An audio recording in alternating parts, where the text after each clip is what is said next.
अस्सलाम वालेकुम। फोटोसिंथेसिस के टॉपिक को हम डिस्कस कर रहे थे और आज के इस लेक्चर में हम site of photosynthesis in plants को देखेंगे। यानी ऐसी साइट, ऐसा ऑर्गेनेली जहाँ पर फोटोसिंथेसिस होती है उसको आज हम स्टडी करेंगे। जी हाँ, मैं क्लोरोप्लास्ट की बात कर रहा हूँ, which is the site of photosynthesis in plants. यानी क्लोरोप्लास्ट के अंदर प्लांट्स जो हैं फोटोसिंथेसिस का अमल करते हैं, यानी अपनी खुराक क्लोरोप्लास्ट के ज़रिए बनाते हैं, क्लोरोप्लास्ट के अंदर बनाते हैं। सो क्लोरोप्लास्ट एक ऑर्गेनेली है और ऑर्गेनेली आप जानते हैं एक लिटिल ऑर्गन होता है inside the cell which have specific function to perform. And chloroplast is a form of plastid. ये एक प्लास्टिड की फॉर्म है and the most important form of plastid. Other plastid कौन से होते हैं? ल्यूकोप्लास्ट, क्रोमोप्लास्ट और थर्ड जो है chloroplast. And chloroplast is the most important form of plastid. All the green parts of plant including green stem and ripen fruit have chloroplast. Plants के जितने भी ग्रीन एरियाज हैं, ग्रीन पार्ट्स हैं, उनमें chloroplast present होते हैं। जैसा कि स्टेम देख लें, जो बाज़ पौधों में जो स्टेम होते हैं वो ग्रीन होते हैं। अनराइपन फ्रूट को देख लें, जो कच्चा फ्रूट होता है वो ग्रीन होता है। सो ऐसे जितने भी ग्रीन एरिया हैं उनमें क्लोरोप्लास्ट प्रेजेंट होते हैं, क्योंकि क्लोरोप्लास्ट के अंदर क्लोरोफिल पिगमेंट होता है जो कि ग्रीन कलर को रिफ्लेक्ट करता है, जो जिससे हमें पता चलता है कि इस एरिया के अंदर क्लोरोप्लास्ट प्रेजेंट है। But the leaves are the major site of photosynthesis in plants. लेकिन सबसे ज़्यादा क्लोरोप्लास्ट प्लांट्स के लीव्स में प्रेजेंट होते हैं। इसलिए हम कह सकते हैं कि लीव्स जो हैं, जो पत्ते जो हैं, वो प्लांट के मेजर साइट हैं जहाँ पर फोटोसिंथेसिस होती है। प्लांट्स के जो लीव्स होते हैं उनमें क्लोरोप्लास्ट, लीव के जो सेल्स होते हैं उनमें क्लोरोप्लास्ट की रेंज 10 to 100 हो सकती है, बट मोस्टली 30 to 40 क्लोरोप्लास्ट एक सेल में प्रेजेंट होते हैं प्लांट के लीव्स में। Chloroplast are found mainly in the cells of mesophyll. Plants के मीजोफिल सेल्स में क्लोरोप्लास्ट सबसे ज़्यादा मिकदार में प्रेजेंट होते हैं। मीजोफिल सेल्स क्या होते हैं, आइए देखते हैं। ये एक लीफ है, इसका स्पेसिफिक एरिया सपोज कट किया है और उसका क्रॉस सेक्शनल व्यू देखने की कोशिश करते हैं। Suppose this is the upper surface of leaf and this is the lower surface of leaf. और अपर और लोअर सरफेस के जो सरफेस वाले सेल्स हैं, एक लेयर है सेल्स की, वो सेल्स एपिडर्मल सेल्स कहलाते हैं। ठीक है। और इन दो लेयर के दरमियान के जो सेल्स होते हैं वो मीजोफिल सेल्स होते हैं। ये पैरेन्काइमा टिश्यू होते हैं बेसिकली। सो इन सेल्स में जो हैं क्लोरोप्लास्ट मेनली या मोस्ट एबंडेंटली प्रेजेंट होते हैं।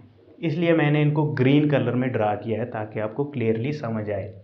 फिर यहाँ पर आप लोअर सरफेस वाले जो सेल्स हैं, एपिडर्मल सेल्स, उनमें देखें आपको कुछ पोर्स नज़र आएंगे, आपको कुछ पैसेजेस नज़र आएंगे, रास्ते नज़र आएंगे। इनको स्टोमेटा कहा जाता है। इस तरीके से गार्ड सेल्स होते हैं और रास्ते होते हैं, बीच में पोर्स होते हैं, इनको स्टोमेटा कहते हैं। स्टोमेटा का क्या फंक्शन है? Carbon dioxide enter leaf and oxygen exist through microscopic pores called stomata. Carbon dioxide इन्हीं पोर से एंटर हो रही होती है सेल्स में, और आपको पता है फोटोसिंथेसिस में बायो प्रोडक्ट ऑक्सीजन बन रही होती है जो एक्सक्रीट करते हैं प्लांट्स। सो इन्हीं रास्तों से जो हैं ऑक्सीजन एक्सक्रीट भी कर रहे होते हैं लीव्स। ठीक है। So this is called stomata. इसके अलावा H2O absorb by roots and deliver to leaves in the veins. इसके अलावा वाटर भी फोटोसिंथेसिस के लिए रिक्वायर होता है और वाटर प्लांट्स रूट से लेते हैं। सो रूट से लीफ तक पहुंचाने के लिए कुछ वेन्स होती हैं प्लांट्स की बॉडी के अंदर, जिन्हें जाइलम कहते हैं, जो वाटर की ट्रांसपोर्ट करते हैं, और फ्लोएम जो हैं वो फूड की ट्रांसपोर्ट करते हैं। सो कलेक्टिवली हम इन्हें वेस्कुलर टिश्यू बोलते हैं या वैन में कह सकता हूँ। ठीक है। सो यहाँ पर आप देखें लीव्स के जो क्रॉस सेक्शनल व्यू है वहाँ पर आपको वैन्स भी नज़र आएंगी जिनमें जाइलम और फ्लोएम प्रेजेंट होते हैं, और वाटर की जो है ट्रांसपोर्ट लीफ तक थ्रू जाइलम इन्हीं वैन के रास्तों से होती है। इसके अलावा sugar which synthesise in leaves also export to roots and other non photosynthetic part of plant through phloem. इसके अलावा प्लांट के लीव्स में फोटोसिंथेसिस होती है, खुराक बनती है, तो वो खुराक बाकी प्लांट्स के एरिया तक भी पहुंचानी ज़रूरी है, जैसा कि बार्क होगी, रूट्स होगी, और जितने भी एरिया जहाँ पर फोटोसिंथेसिस नहीं होती, तो वहाँ पर भी इन वैन्स के रास्ते से वो खुराक डिलीवर होती है। इन वैन्स में स्पेसिफिक पैसेजेस होते हैं जिन्हें फ्लोएम बोलते हैं, स्पेसिफिक वेसल्स होती हैं फ्लोएम जो कहलाते हैं, जो ट्रांसपोर्ट ऑफ फूड कर रहे होते हैं इन प्लांट्स। ओके। अब हम ज़रा सा देख लेते हैं क्लोरोप्लास्ट की स्ट्रक्चर को, कि क्लोरोप्लास्ट की स्ट्रक्चर क्या है, इसके कौन कौन से कंपोनेंट हैं और डिफरेंट कंपोनेंट्स के सेपरेटली रोल्स क्या हैं।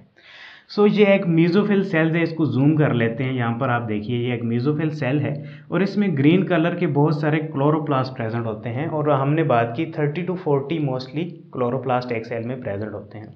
सो एक क्लोरोप्लास्ट को जूम कर लेते हैं तो इस तरीके से क्लोरोप्लास्ट की कुछ स्ट्रक्चर होती है, राउंड ग्रेन्युलर टाइप स्ट्रक्चर होती है, ठीक है। और इसकी एक आउटर मोस्ट लेयर होती है जिसे आउटर मेम्ब्रेन कहते हैं। उस मेम्ब्रेन के अंदर एक और लेयर होती है जिसे इनर मेम्ब्रेन कहते हैं, जिससे पता चलता है कि chloroplast double membrane bounded organelle है।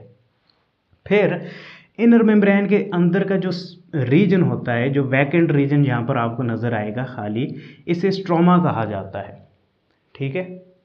स्ट्रोमा के अंदर डेंस फ्लूइड प्रेजेंट होता है, इसलिए स्ट्रोमा को हम डेंस फ्लूइड एरिया कह सकते हैं।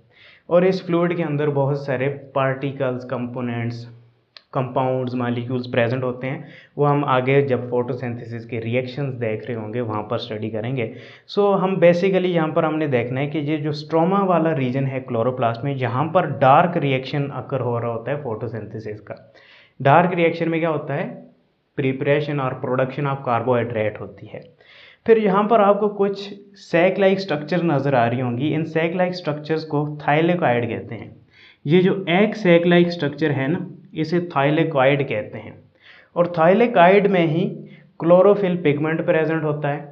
क्लोरोफिल पिगमेंट क्या करता है, लाइट एनर्जी को कैप्चर करके केमिकल एनर्जी में कन्वर्ट करता है। सो थाइलेकॉइड में ही फोटोसिंथेसिस का लाइट रिएक्शन हो रहा होता है, यानी लाइट रिएक्शन जो है फोटोसिंथेसिस का वो थाइलेकॉइड में होता है।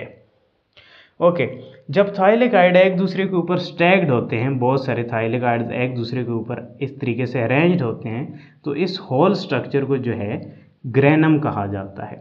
This is one granum, this is another granum, this is another granum. So इनका प्लूरल हो जाता है ग्रेना, ठीक है। सो अगर कंबाइन सेंस में बात करें तो फोटोसिंथेसिस ग्रेनम में हो रही होती है। अगर स्पेसिफिक पार्ट की बात करें तो थाइलेकॉइड में हो रही होती है, ठीक है। इसके अलावा आपको कुछ ब्रिजेस नज़र आएंगे जो एक ग्रेनम को दूसरे ग्रेनम से अटैच करते हैं। इन ब्रिजेस को लैमेला कहा जाता है और इंटरग्रेना कहते हैं। और इनमें भी फोटोसिंथेसिस हो रही होती है, इसलिए इनको भी मैंने ग्रीन कलर में ड्रा कर रखा है। फिर क्लोरोप्लास्ट के अंदर आपको कुछ लिपिड्स के मॉलिक्यूल भी नज़र आएंगे, स्टार्च के मॉलिक्यूल भी होंगे, क्योंकि स्टार्च प्रोडक्शन ऑफ कार्बोहाइड्रेट हो रही है तो स्टार्च बनता है, फिर एक्सक्रीट आउट होता है और ल्यूकोप्लास्ट में जाकर स्टोर होता है।